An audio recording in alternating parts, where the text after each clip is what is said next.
privacy policy and terms and conditions posted at textplan.us. Texting enrolls for recurring automated text marketing messages. Message and data rates may apply. Reply stop to opt out. The pandemic has been hard on all our kids. New studies show more than 1 in 3 children who started school in the pandemic now need intensive reading help. That's right. Millions of kids in kindergarten through 3rd grade in the United States cannot read at grade level. Here's the good news. Your child can be reading in just 30 days, guaranteed, with Hooked on Phonics. Even if your child has been struggling, Hooked on Phonics will teach your child to read in just 30 days, guaranteed. And right now, you can get started for just $1.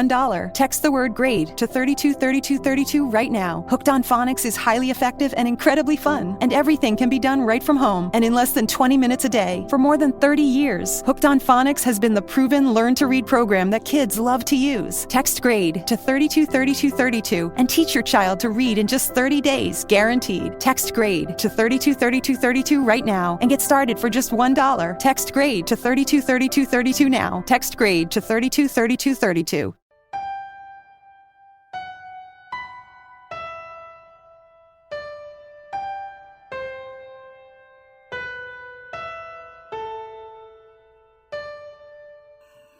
All right, everybody, settle down, settle down. It's time for another session of the Umbrella Academy. I'm your teacher, Alex. Hello. Hey, does anybody think teachers sort of out of ideas today? You just sort of introduced the class like no. Teachers tapped out, man. No more gas in the tank. I mean, I feel as a bad kid in the back of class, I just feel like I should finally respect teacher because got to the point. Ha! I'm Justin. Got you. That was the lesson, Justin. All right, take it away, third person.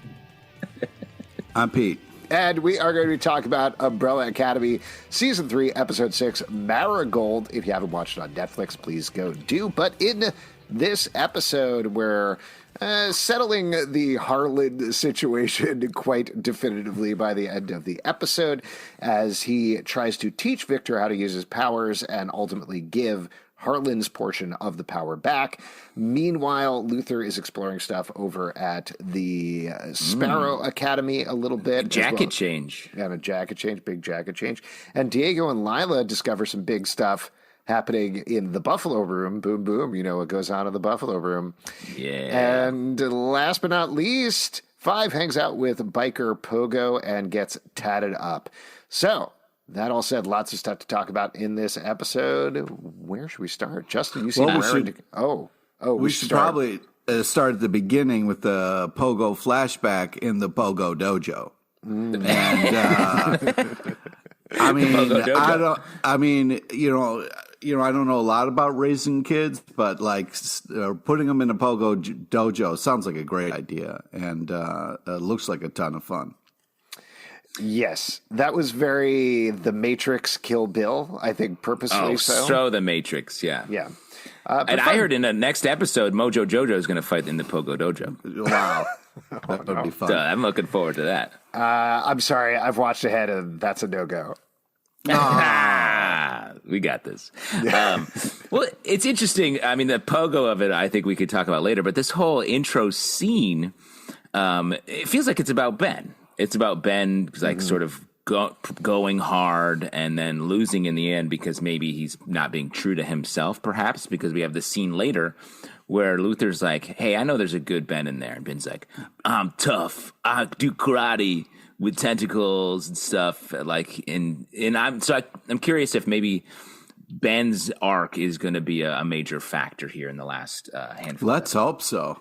I will say, the way that you lay it out there, and this is going to sound like a harsher knock than I mean it to, but it's a little formless in terms of his arc. Like, I think it is a very strong idea to start with him and what's going on with him, because we have had this constant thing over the previous 5 episodes where people were like, hey, Ben, and he's like, leave me alone. I want no further information about anything that's going on here.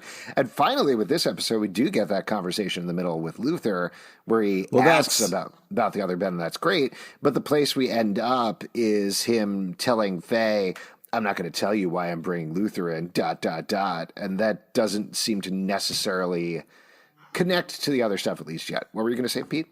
I just think it's one of those things where Luther said the thing kind of we've all been feeling is these kids haven't been the same since Ben died. Mm-hmm. And there's been a real kind of split. And, he says that, the only thing that they kind of have in common is family trauma, which is a little fucked up because of what happened in the last episode. But I think it is a good realization and hopefully moves this evil Ben a little bit and the needle a little bit more on the good side, because Luther, I think you can tell that Luther is being honest, and it's kind of a touching moment that him and Ben have, even if evil Ben, is so guarded. Yeah, I mean, are we going to come out of the season with evil Ben just being nicer and becoming regular Ben for umbrellas? Because at the end of the day, we can't really have umbrellas and sparrows. They occupy the same spot in the universe. But we're starting to get a little bit of a crossover. You walk outside, you put a sparrow over your head, right? That's exactly right. If you have enough sparrows, they can just be an umbrella, is what I say. You got to really train them. Really train them. You can't. You can't take an umbrella and then fly away. You know what I mean? So it's kind of a one way. That is very true. But just to get back to what Justin was saying, Mary Poppins, Pete. Have you ever thought about Mary Poppins, Pete? She flies an umbrella of my all day. life, motherfucker. Don't come at me like that. Yeah, I'll just stay Poppins is all I'm saying. It felt like you were flagging there in the Poppins world. No. Yeah. The only thing with a sparrow umbrella is you're covered in bird shit all the time. So yeah, exactly. Well, that's why you got to train them in the Pogo Dojo. Yeah. The Sparrow Pogo Dojo doesn't work. So it does feel like, or we're going to get a Ben sacrifice, which, if you recall, that's what ended last season. And are we really going to double dip on a Ben sacrifice?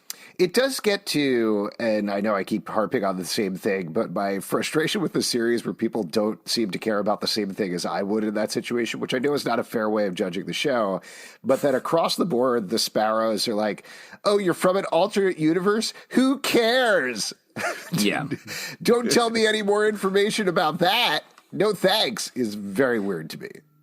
It is weird, and I agree, because it's not like Hargreaves, who is a dick in any universe. Yeah, it's just like, don't talk to them.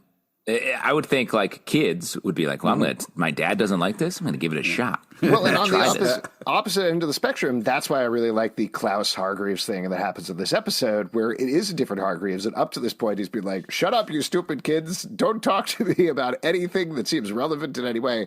And this episode, he's like, now that I'm off my meds, what's going on with you, Klaus? You could die? Great. I'm going to kill you to test out that theory. Yeah. Which finally...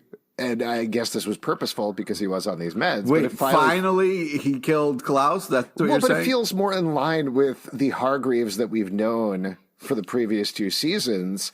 That's what you're excited to get back to. You're like, all right, sweet, back to Evil Dead. It's in a new mode where you have this Hargreaves is dealing with the fact that he doesn't know Klaus. Klaus clearly has a relationship with him.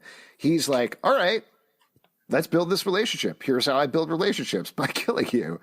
So that to me tracks for the characters. It makes sense, and it feels like we're actually moving forward. We're progressing in some way versus this nonstop stonewalling that happens a lot of the time with a lot of the characters. Well, and Hargreaves loves TJ Hooker. What do you think that means? Come on, TJ. I think that means he's got taste. You know what I'm talking about? No better show than that's TJ the Hooker. cop show from like the late 70s, early 80s with William Shatner, I want to say. Yeah. Wow. He's a hooker named TJ. What? Is that what it is? No, I don't think. Very progressive for the late 70s. He's a cop. It's like American Gigolo, but yeah, with William Shatner during the day. Yeah, during the day and no gigolos. More dramatic pausing. Yeah, more dramatic pausing. By the way, this is a little side note. Do you guys watch Star Trek Strange New Worlds? Did you see they brought on a guy, Paul Wesley from Vampire Diaries, to play Kirk, and he's doing the same delivery as William Shatner? It's very weird. Yeah, Bold well, you gotta do it. Choice. Do you? I don't know. I think you don't have to. Didn't do it. Yeah, it seems like the thing not to do. Yeah. Because one person's famous for it, and then you should be going different. How do you set up the dramatic pause? Maybe they do a smaller version of it. Mm-hmm. Yeah, someone says, like, if you want to emphasize your point, Captain or Ensign Kirk, maybe you add more dramatic pauses to your speech. You mean the origin? Like this? Exactly. All right, we got to go back to the Pogo Dojo here for a little bit. If you're walking out of, let's say you get kicked out of your family, and you're just going to hand one person like a whole bunch of pills and not say anything, Isn't that a weird message? Yeah. Well, I keep a lot of pills in my coat pockets and stuff in case just in case you get goodbye. Oh, okay. In case I get kicked. If you guys kicked me out of here, like, you're getting pills. Lots of pills. First off, thank you. But I'm going to need more information. Like, don't take these or just pills. Take all of these. Like, what? You just can't hand somebody pills and keep walking. That doesn't make any sense. That's a whole job. Pharmacists do that all the time. That's every day. That's their jobs. They hand people. They get kicked out of their families every day. Yeah, but there's instructions on the bottles, but they're not clearly not. When you got all the pharmacist doesn't know shit about it. Pharmacist is like, I don't know. This paper says here's your pills. That's actually their job to know. It's not. I don't know what pharmacist seems like an easy gig. No shout out. No knock to any pharmacists listening. It seems like you're knocking the whole. You stand by the tubes. The people walk over with the big bags. You flip the lever. It pours a bunch of M&Ms in there, and you're good to go. Yeah, exactly. Some sort of candy man. Yeah. Oh, that's what I was thinking of. I was thinking of the candy man, not the pharmacist. I'm sorry. That's my pharmacist. I was thinking about the guy who stands by the pick-a-mix in the movie theater. I don't think that's his job. By the way, that guy's you. I think that guy's just you. Yeah, that's not a job. That's just you stand by the pick-a-mix trying to scrape up any loose Sour Patch Yeah, Kids. you just gotta. I gotta eat somehow. You're Homer Simpsoning the pick-a-mix at the movie theater.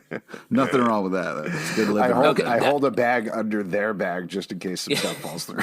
Just getting the candy runoff. Don't mind me. I'm a scumbag. Back to Pete's Pogos talk. Well, how did this monkey get jacked? Because he's jacked. Like that vest. That's a great question, Justin. It's time to turn to the next section of our show.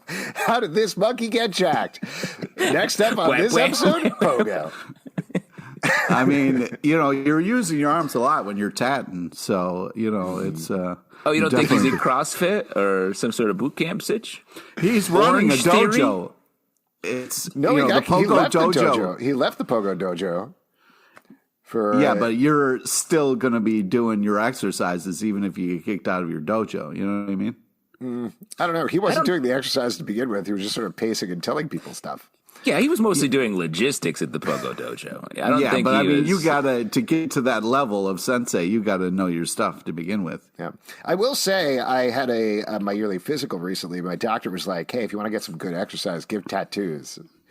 Yeah, and it really works your tiny finger muscles. My finger muscles are jacked now. I'm about to say to you, Alex, your fingers are jacked. Each of your fingers has a little six-pack on them. I got some tight knucks going on, you know what I mean? That's why we call you Tight Knucks. My man Tight Knucks over here. In any case, Pogo shows up. He's living in a trailer park with Tammy, I want to say. Tammy, yeah. Probably. Yep. And given tattoos. What do you mean, Pat, probably? That's their name. I wasn't at that point in my notes. That's what I'm saying. Okay. Huge character. Yeah, I don't know. It was nice, I guess, to see Pogo again. I wish there was more to it. I guess he gives some important information to Five in terms of Project Oblivion. We know about that now. Would love to hear your theories and what you think that is. Take it away. Well, I do think so. We have Project Oblivion, and then we have Hotel Oblivion, which is the sort of upside down version of Hotel Obsidian. The Buffalo's butt, if you will, of the Buffalo's butt, which is that was what a revelation. But so I don't know. It feels like we're now getting closer to maybe the comic book story that this was quite loosely based on. And then the idea, though, that like if the Kugelblitz was caused by this break in reality, by a paradox, is the idea now that if Five gets the tattoo, it's making that true? It's like taking something that was, again, broken and bringing it to reality? I guess, the time travel rules are a little wobbly on this show, I think, as well. But my impression is basically exactly what you said, that he's like, well, this is going to happen anyway, so that I can find this tattoo later so I can get here. I am going to get this tattoo. And that'll close that particular causality loop. I don't know if we've seen that play out in exactly the same way or be necessary in other situations when they've time traveled on the show. But I guess it's fine that he did it. I don't know. Yeah, I mean, I just don't know what the overall point is, because Five sort of does it but doesn't say why. He says like, "Oh, I'll do this just because the older me had it." So it seems like he's closing that loop. But he's closing that loop. But I think the strange thing, if the world's ending, and that's the old version of him. Like how does all this? It feels like he's, sort of spitting in the wind, working against it. It's just he's not doing much. He's just like, let me line up this tattoo he's thing. Trying to gather all the information and then figure it out. He's following the little clues that he has, and that little scrape of flesh is really coming in handy. Gross. I always keep a bunch of them around. Whenever I see somebody with a cool tattoo, I just slice it off and put it in my suitcase. I've been tattooing my grocery lists on some loose skin that I found, and it's cool, but it's hard to check stuff off, Mm-hmm. You're like Zaz, except for rolls of toilet paper. Yeah, I know, and I keep writing like more toilet paper. I don't know what's going on. In any case, why don't we move on and talk about the Harlan and Viktor storyline and Allison's storyline, because that's a big one. As they train, ultimately, Allison discovers a couple of things over the course of the episode. One, it seems like she can rumor people without saying, I heard a rumor. That happens very briefly. And then she kills Harlan at the end and stuffs him in the trunk, which is upsetting. Wait, he wasn't dead. It seemed like he was just sleeping there, right? Was it? I think he looked dead to me, or he was made to appear dead for the sake of perhaps a ruse they're doing. I don't know. I mean, Allison, she is sort of slipping off the edge based on the awful things that happened last episode. And here we get this really great little moment of, what are you listening to with her at the beginning of the episode, talking to Harlan? What are you listening to? Your vibration. What's it sound like? Wrong. Yeah, I thought that was great and true. Her line, "You're not a pleasant person to be around." Yeah, and which she made that sort of made that true by killing him. And then the part where we don't know if he's really dead yet. You know what I mean? Like, weren't his limbs all askew in the trunk? It looked very uncomfortable with the position he was in, for sure. Were his eyes open? Because that's a telltale dead person thing. Was his head attached to his body? Yeah, it was. His eyes were a little bit open, but it was just we only got to see it for a little bit. He might be doing that creepy thing where like he's asleep, but his eyes are open a little bit. Yeah. Oh yeah, like having a dream. Well, after being stuck in a trunk for who knows how long, you're a little slow to get up. You know what I mean? Most people in trunks though are traditionally dead. It's not like a spot you would ride. Oh yeah. I don't know. Have you ever seen the movie Out of Sight? Surgeons do the incredible. They help save lives. And so can you by donating at CSL Plasma. Your CSL Plasma donation can help create 24 critical life-saving medicines that may give the cashier from your local deli the chance to see your daughter's championship game, or give your barber the chance to celebrate his golden anniversary. Do the amazing. Help save lives. Donate today at your local CSL Plasma Center and receive up to $1,000 your first month. Varies by location and is subject to change. Yeah. Yeah, Jennifer Lopez and Ben Affleck in the trunk together? That's an easy thing. That's an George easy answer Clooney, right there. bro. George Clooney. Yeah. There you go. I was mixing up my Batmans. Yeah, you're mixing up your Batmans there. Yeah. Christian Bale? No. When are we going to Val get all Kilmer? the Batmans together to really connect? We got to stuff them in a trunk and let them hash this out. You know what I'm talking Anyways, about? what was weird was Harlan and Viktor were like, hey, we fixed it. It's done. But then it seemed like we cut to Diego and shit was still going down. So it was like, I was a little confused as they felt like they fixed it, but what Viktor and Harlan fixed is the energy that Viktor had given Harlan when he healed him back in season 2, back when he was drowning. Harlan. Yes, he took that back. Viktor has that energy inside of him now, and Harlan doesn't have any of that energy. Harlan doesn't have any of that powers, and I think that's also why Allison is able to kill him, potentially. Yeah, and Harlan tells Allison, like, yeah, I caused this whole thing, and Allison's like, oh, my mom, my family, like, so she just acts rashly and kills him, brings him to the Sparrows. So I sort of feel like he isn't dead, just because it's like, Allison's being set up to be a villain here, And I would think they have to pull that back at least. I don't know if she's being set up to be a villain or she is a villain. It seems like one of the things. I mean, the show is telling us she's a villain, and I guess we'll see. But I thought it was interesting when she rumors Harlan there. The Viktor power is in her, like her eyes go yellow, and she just. So I don't know if that means she has a little bit of it, or there's a way that they can work together to do something, and maybe will help bring Allison back into the fold. It just feels a little. There was a moment there. It feels a little confusing when there's a Kugelblitz killing everybody, and then two people, like form their powers together and say we fixed it.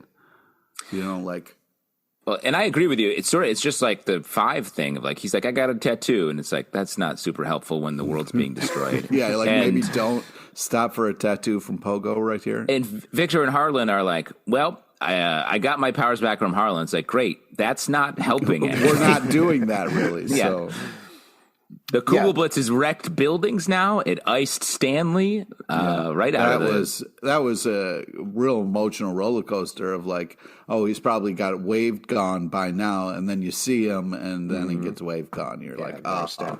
The only people, I mean, everybody is sort of exploring their own things, but without any particular purpose or focus on the Kugelblitz, like we're saying. Which is weird because it seems like a super important thing. You know what I mean? Well, down to the Sparrow Academy, who literally are supposed to be the biggest superheroes of the world and have it in their basement. Instead, they're like, time to get a new outfit for Luther. That's our main goal this episode. Let's do it. Well, so I'm curious, is Ben's plan, let's hypothesize on Ben's plan here. Is his plan, he's trying to break up the Umbrella Academy, which, as we all know, very easy to do. They hate each other, sort of. Is the idea he's going to try to get Luther to go into the Kugelblitz once he's on the team? And maybe that will, because I got to think Ben, while being sort of a dick, he does want to be a good superhero. He wants to win and he wants to fight. So I think he has a plan that is ultimately getting back to the Kugelblitz, but it's just circuitous in a way that we're not shown at all here. Yeah. I mean, he is large enough to block it, maybe? Like get sucked into it, and then Luther's sort of stuck in there, like his little legs waggling out like Winnie the Pooh stuck in a door. Oh, you think that's where this... we're headed for a classic Poodor situation. Yeah, we're classic. Now, he was eating a lot of butter, and butter goes in the same cabinet as honey, and Winnie the Pooh likes honey, so maybe it's a little bit of a clue there. Wow, that's really... Same cabinet? You got to keep your butter in the fridge, dog. Yeah. No, not your butter, your peanut butter. He's eating almond butter. Remember, he liked all those nut butters. Oh, almond butter. So maybe it's you just said butter. Thing. You just said butter. I didn't know. I was meant to assume it's some sort of nut butter. You don't exclusively use peanut butter as your butter? Like so you call peanut butter butter? What do you call butter?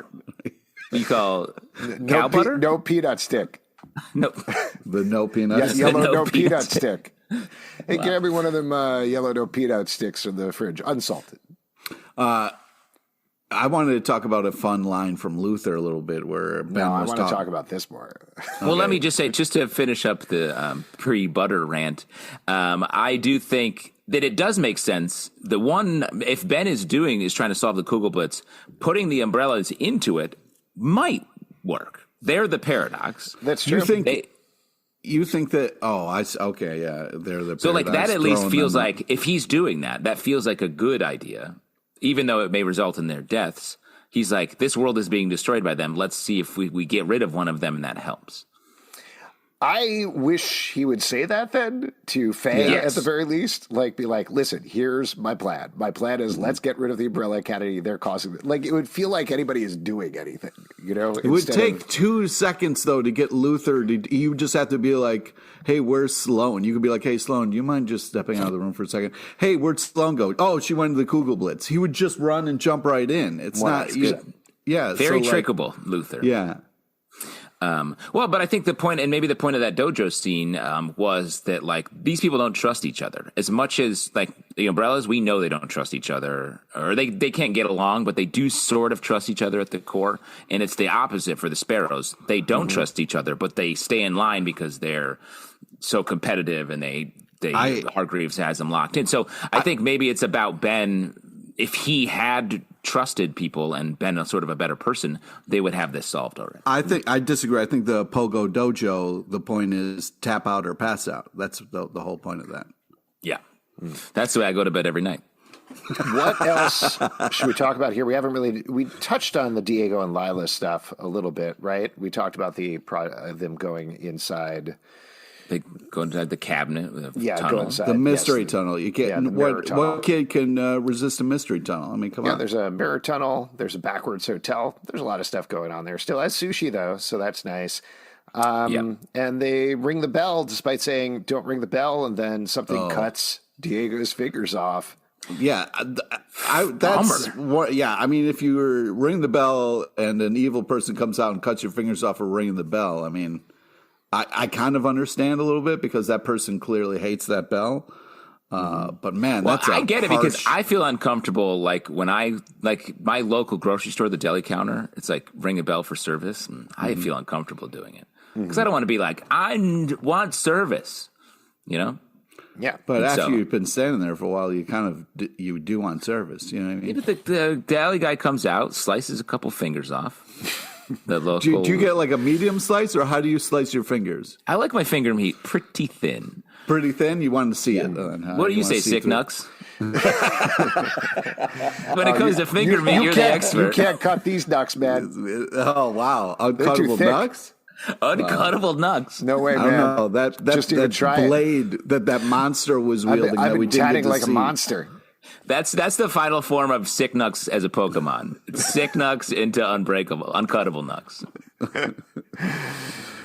Other moments from the episode you want to call out in particular? Well, yeah. So we have this, whoever this villain or probably hero is, the upside down world. Do we have versions of, is this like a more badass Diego that could come through here potentially?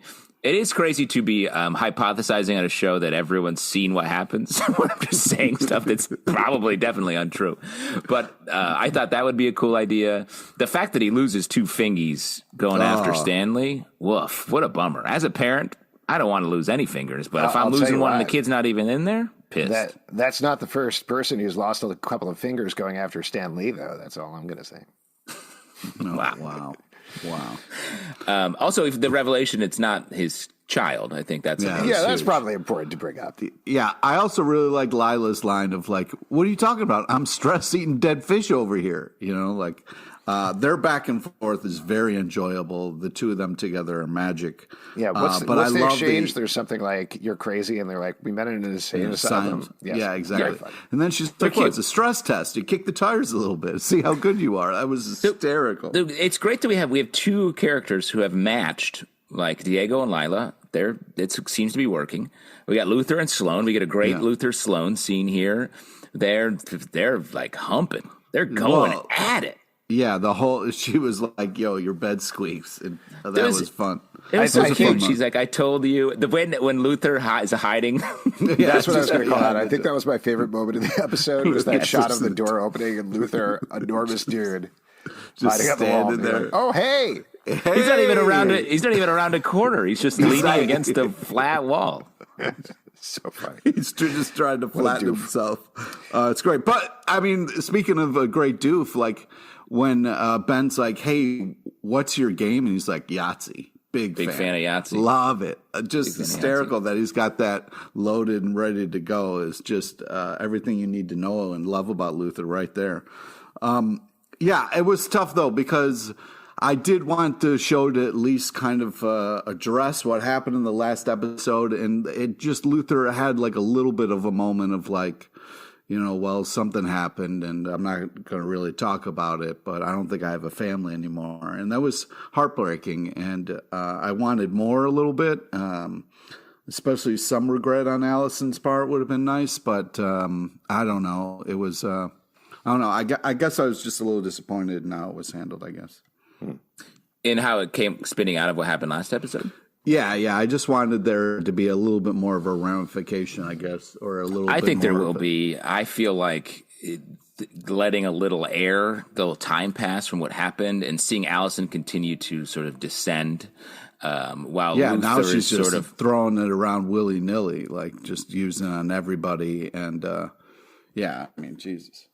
So, I think we'll get to it. And that feels like what's going to be part of the grand climax when it comes to the Umbrellas deciding to get it together or totally bail. Cool. But it's also tough because it's like, when she walks in at the end and it's like judging him for wearing a different jacket. It's like, fuck you, but you don't get to do that. Yeah, she just gives him the eye roll, which I thought was a little scoff. Yeah. But think about it, like sparrows makes sense. They travel in little together, They fly together. It's called an umbrella of sparrows, yes. Yeah, an umbrella of sparrows. Umbrellas? You trying to open 7 umbrellas? No good. But I did really in the like same room? The pogo slamming the door and then the kind of umbrella symbol forming in the glass. I mean, that's just creative and fun. Yeah. Right Do you there. think anybody noticed that? They're like, whoa, that's weird. There's an umbrella on this sparrow. I wonder if that means anything. All right. Before we wrap up here, who got top marks this episode? Justin, who got top marks? It's lots going on in this episode, but I got to give it to Luther. My guy Luther's, I've come to love the Luther character so much. So funny. And I think I said this last episode, but it does feel like he is coming back. He's getting his mojo from the Pogo Dojo back and feeling like a hero. The way he talks to Ben, the way he's being direct with Sloan about his feelings rather than the way he played it with Allison in previous seasons, trying to just be honest. Like he's able to have a good conversation with Sloan, really liking him. The fact that he's become a Sparrow, he's Umbrella all the way through, no matter what cool jacket he's wearing. Luther's the guy. Pete, what about you? Who got top marks this episode? I was thinking about giving it to Tammy because she deserves it, but I might, since Luther was taken, I might go with Pogo. It was nice to see him back and also smart of him. That little sit down in my trailer, I got a gun pointed at your nuts move. I mean, that's just classic stuff. Yeah, you have all your tables in your house have guns underneath them, right, Pete? Well, they used to, and not anymore. You know what I mean? I got downgraded. I went from living a rated R lifestyle to G. You know what I mean? Mm-hmm. That's much you gotta better. Go to the store. You ask them for one of them gun tables at nut height. They'll know what you're talking about. If you look at gun table, IKEA, and don't ask about that. What do you buy the table for? You know what I mean? It's so hard to assemble the IKEA gun table at nut height. Well, you gotta have your measurements right. You gotta have your measurements right. Well, they have two sir? of them. My favorite one is the Nut table. It's very good. While we're giving top marks, though, I got to shout out whatever artist airbrushed the side of the trailer with that sick Pogo Tammy romance art. Sick, dude. Yeah. Great stuff. I'm going to take a little bit of a swerve here. I know this is different for me, but I'm going to give it up to Klaus this episode. I thought his rant to Hargreaves coming in and just laying out everything that happened to him and being like, and then I had soup, but first there was the bicycle girl. Very funny. One of the highlights of the episode for me. Really enjoyed it. I did really like the shot of when Harlan and Viktor were in the air and that was kind of being projected on the screen next to them. That was kind of a beautiful shot. There you go.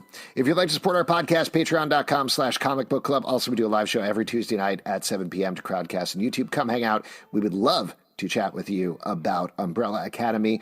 Apple, Spotify, Stitcher, or the app of your choice to subscribe, listen, and follow the show at Podcademy on Twitter, Instagram, and Facebook. comicbookclublive.com for this podcast and many more. Until next time, class dismissed. Okay. Yes, dismissed. Uncuttable Nux, my favorite teacher.